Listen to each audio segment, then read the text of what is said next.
রাত্রি প্রায় 2টো। এমন সময় আমার মনে হলো কেউ যেন আমাকে কোলে তোলার চেষ্টা করছে। আমি বুঝতে না পেরে চারিদিকে তাকানোর চেষ্টা করতেই ব্যাপারটা ওইখানেই থেমে গেল। ভাবলাম কাজের প্রেসারে মাথা কাজ করছে না। আশা করি সবাই ভালো আছেন। আপনাদের মাঝে আজকে আবার নিয়ে এলাম নতুন একটি ভিডিও, যা দেখলে আপনার ওটা খাড়া হয়ে যাবে। তো বন্ধুরা, চলুন ভিডিওটি শুরু করি। আমি অনিন্দিতা, বয়স 26। নিজের সম্পর্কে একটু অগোছালো জীবনের এমন একটা অভিজ্ঞতা আজ শেয়ার করতে চাইছি, যা আজ প্রায় 15 দিন হয়ে গেল কিছুতেই বাস্তবের সাথে মেলাতে পারছি না। আমার প্রতিদিন মনে হয় স্বপ্ন দেখছি, একটু একটু করে ভেতর থেকে ক্ষয়ে যাচ্ছি আমি। স্বপ্ন বাস্তবের এই দ্বন্দ্বটা একমাত্র তখন ঠিক করে বলা যাবে যদি আমার নিজের সম্পর্কে একটু বলে নেওয়া যায়। আমি একটা সফটওয়্যার ডেভেলপমেন্ট কোম্পানিতে ডেভেলপারের কর্মে নিযুক্ত। রিসেন্টলি আমাদের হাতে একটা প্রজেক্ট এসেছিল, সিগন্যাল এনহান্স সিস্টেমকে এমন একটা পর্যায়ে নিয়ে যেতে হবে যেখানে আমরা চাইলে আমাদের বিশ্বের সাথে যদি কোনো প্যারালাল বিশ্ব থেকে থাকে, তাহলে প্যারালাল বিশ্বে আমরা সিগন্যালের মাধ্যমে যাতে কন্ট্যাক্ট করতে পারি। এই প্রজেক্ট ডেভেলপ করতে হলে একই সাথে কোয়ান্টাম ফিজিক্সকেও কাজে লাগাতে হবে। এই উদ্দেশ্যে দুর্দান্তভাবে মেধাবী একজন কোয়ান্টাম ফিজিসিস্টকে আমাদের কোম্পানি হায়ার করে। নাম জ্যাক ম্যাথিউস। প্রজেক্টের ডিটেইলস এ আমার যাওয়ার প্রয়োজন নেই। আমার অভিজ্ঞতাটুকুই শেয়ার করতে চাইছি মাত্র। বলে রাখা ভালো, আমি মডেল সুন্দরী নই মোটেও, কিন্তু আমার প্রাকৃতিক সৌন্দর্য যে কাউকে আমার জন্য পাগল করে দিতে পারে।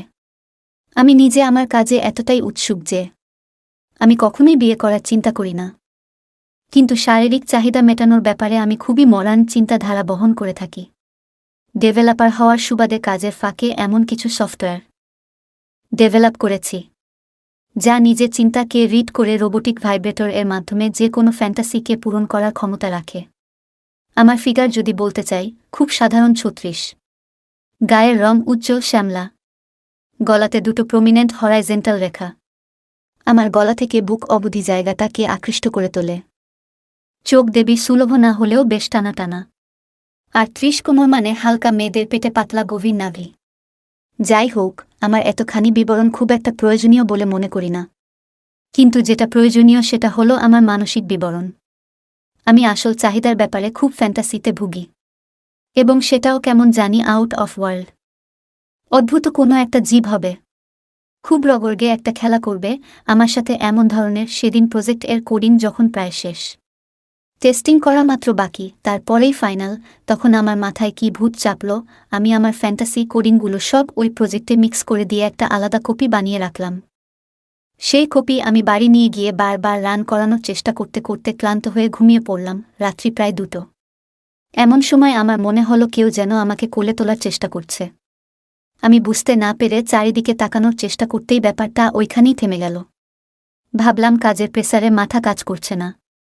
এই ভেবে আমার সিস্টেমটা শাট ডাউন করতে যাব, এমন সময় বুঝতে পারলাম স্পষ্ট 2টো হাতের থাবা আমার পেছন মাঠে চটকাতে শুরু করেছে।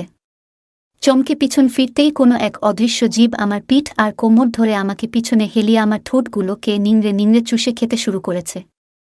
অথচ আমার সামনে কাউকে দেখতে পাচ্ছি না। আমার মনে হচ্ছে আমি পিছনে পড়ে যাব, কিন্তু না, পড়ছি না। এমন অদ্ভুত ঘটনায় বিস্মিত হব যে তারও সুযোগ পেলাম না।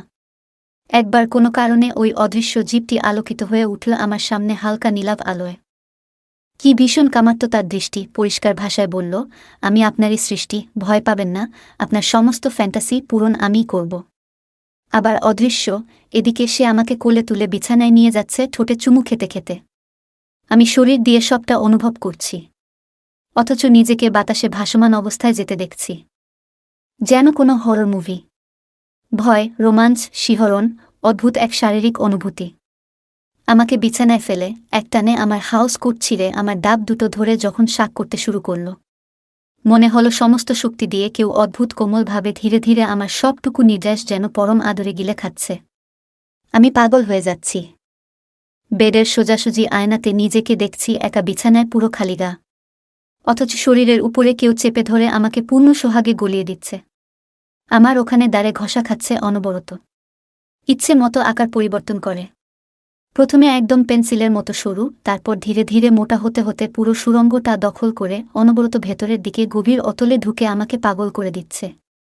আমি আরামে ধনুকের মতো বেঁকে বেঁকে চিৎকার দিতে শুরু করলাম জোরে জোরে। কি গভীর একটা শান্তির ঘুম দিলাম আমি রাত্রে। পরের দিন সকালে উঠে সব মনে পড়তেই ভাবলাম, অসাধারণ একটা ফ্যান্টাসি স্বপ্ন দেখেছি। ভুল ভাঙল পরে। আমি খেয়াল করলাম যেদিন আমি সিস্টেম বন্ধ করে রাখি সেদিন আমার সাথে কিচ্ছু ঘটে না, কিন্তু যেদিন চালু থাকে সেদিন ওপারের সেই জীবটি আমাকে এপারে এসে পরম আদরে, নিদারুণ সোহাগে আমার নারী শরীরের আবেদনের পূর্ণ উত্তেজনায় আমাকে গ্রাস করে নিয়ে যায়। এখন সে আমার শুধু সৃষ্টি নয়, ওপার থেকে আসা আমার এপারের নেশা। নেশাগ্রস্ত আমি তার অনুপস্থিত থেকে উপস্থিতির ইঙ্গিতে। ভয়ে ক্ষয়ে যায় নিয়ত, নেশাতে বেঁচে উঠি আবার। তারপর আমি ইচ্ছে মতো খেলা করলাম। প্রিয় বন্ধুরা, ভিডিওটি ভালো লাগলে চ্যানেলটি সাবস্ক্রাইব করে পাশে থাকবেন। পরবর্তী ভিডিও আপলোড হওয়া পর্যন্ত নতুন কোনো ভিডিওর অপেক্ষা করুন। এবং সবাই ভালো থাকবেন, সুস্থ থাকবেন, নিজের খেয়াল রাখবেন। ধন্যবাদ। কেমন আছো বন্ধুরা? আশা করি সবাই ভালো আছেন। আপনাদের মাঝে আজকে আবার নিয়ে এলাম নতুন একটি ভিডিও, যা দেখলে আপনার ওটা খাড়া হয়ে যাবে। তো বন্ধুরা, চলুন ভিডিওটি শুরু করি। আমি অনিন্দিতা, বয়স 26। নিজের সম্পর্কে একটু অগোছালো। জীবনের এমন একটা অভিজ্ঞতা আজ শেয়ার করতে চাইছি, যা আজ প্রায় 15 দিন হয়ে গেল কিছুতেই বাস্তবের সাথে মেলাতে পারছি না। আমার প্রতিদিন মনে হয় স্বপ্ন দেখছি, একটু একটু করে ভেতর থেকে ক্ষয়ে যাচ্ছি আমি। স্বপ্ন বাস্তবের এই দ্বন্দ্বটা একমাত্র তখন ঠিক করে বলা যাবে যদি আমার নিজের সম্পর্কে একটু বলে নেওয়া যায়। আমি একটা সফটওয়্যার ডেভেলপমেন্ট কোম্পানিতে ডেভেলপারের কর্মে নিযুক্ত। রিসেন্টলি আমাদের হাতে একটা প্রজেক্ট এসেছিল, সিগন্যাল এনহান্স সিস্টেমকে এমন একটা পর্যায়ে নিয়ে যেতে হবে যেখানে আমরা চাইলে আমাদের বিশ্বের সাথে যদি কোনো প্যারালাল বিশ্ব থেকে থাকে, তাহলে প্যারালাল বিশ্বে আমরা সিগন্যালের মাধ্যমে যাতে কন্ট্যাক্ট করতে পারি। এই প্রজেক্ট ডেভেলপ করতে হলে একই সাথে কোয়ান্টাম ফিজিক্সকেও কাজে লাগাতে হবে। এই উদ্দেশ্যে দুর্দান্তভাবে মেধাবী একজন কোয়ান্টাম ফিজিসিস্টকে আমাদের কোম্পানি হায়ার করে। নাম জ্যাক ম্যাথিউস।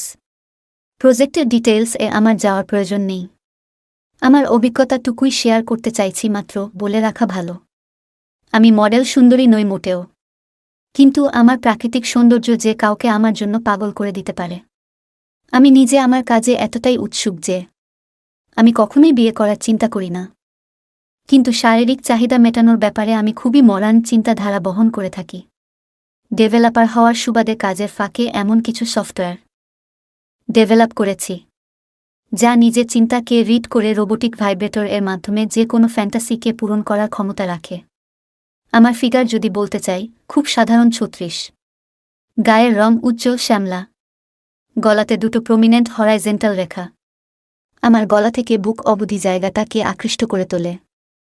চোখ দেবী সুলভ না হলেও বেশ টানা টানা, আর 30 কোমর মানে হালকা মেয়েদের পেটে পাতলা গভীর নাভি। যাই হোক, আমার এতখানি বিবরণ খুব একটা প্রয়োজনীয় বলে মনে করি না, কিন্তু যেটা প্রয়োজনীয় সেটা হলো আমার মানসিক বিবরণ। আমি আসল চাহিদার ব্যাপারে খুব ফ্যান্টাসিতে ভুগি, এবং সেটাও কেমন জানি আউট অফ ওয়ার্ল্ড। অদ্ভুত কোনো একটা জীব হবে, খুব রগর্গে একটা খেলা করবে আমার সাথে এমন ধরনের। সেদিন প্রজেক্ট এর কোডিং যখন প্রায় শেষ, টেস্টিং করা মাত্র বাকি, তারপরেই ফাইনাল, তখন আমার মাথায় কি ভূত চাপল। আমি আমার ফ্যান্টাসি কোডিংগুলো সব ওই প্রজেক্টে মিক্স করে দিয়ে একটা আলাদা কপি বানিয়ে রাখলাম। সেই কপি আমি বাড়ি নিয়ে গিয়ে বারবার রান করানোর চেষ্টা করতে করতে ক্লান্ত হয়ে ঘুমিয়ে পড়লাম। রাত্রি প্রায় 2টো। এমন সময় আমার মনে হলো কেউ যেন আমাকে কোলে তোলার চেষ্টা করছে। আমি বুঝতে না পেরে চারিদিকে তাকানোর চেষ্টা করতেই ব্যাপারটা ওইখানেই থেমে গেল। ভাবলাম কাজের প্রেসারে মাথা কাজ করছে না, এই ভেবে আমার সিস্টেমটা শাট ডাউন করতে যাব। এমন সময় বুঝতে পারলাম স্পষ্ট দুটো হাতের থাবা আমার পেছন মাঠে চটকাতে শুরু করেছে। চমকে পিছন ফিরতেই কোনো এক অদৃশ্য জীব আমার পিঠ আর কোমর ধরে আমাকে পিছনে হেলিয়ে আমার ঠোঁটগুলোকে নিংড়ে নিংড়ে চুষে খেতে শুরু করেছে, অথচ আমার সামনে কাউকে দেখতে পাচ্ছি না। আমার মনে হচ্ছে আমি পিছনে পড়ে যাব, কিন্তু না, পড়ছি না। এমন অদ্ভুত ঘটনায় বিস্মিত হব যে তারও সুযোগ পেলাম না। একবার কোনো কারণে ওই অদৃশ্য জীবটি আলোকিত হয়ে উঠল আমার সামনে হালকা নীলাভ আলোয়।